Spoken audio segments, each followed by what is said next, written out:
সালাতে দোয়া কবুল হয়। সালাতে দোয়া কবুলের 3 জায়গা। একটা হচ্ছে তাকবীরে তাহরিমার পরে আমরা সানা পড়ি না, আমরা তো একটা পড়ি।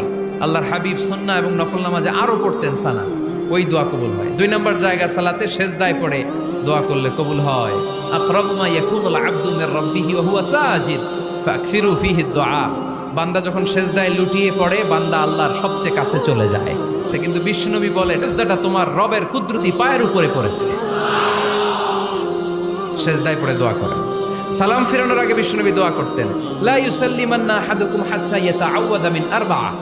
আল্লাহর হাবিব বললেন, 4 জিনিস থেকে পানাহ না আছে আমার কোন উম্মত যেন সালাম না ফিরায়। তারা যেন পড়ে, আল্লাহুম্মা ইন্নী আউযু বিকা মিন আযাবিল কবর, আউযু বিকা মিন আযাবি জাহান্নাম, আউযু বিকা মিন ফিতনাতিল মাহইয়া ওয়াল মামাত, আউযু বিকা মিন ফিতনাতিল মাসিহিদ দাজ্জাল। আল্লাহ কবরের আযাব থেকে বাঁচাও, আল্লাহ জাহান্নামের আগুন থেকে বাঁচাও, আল্লাহ জীবন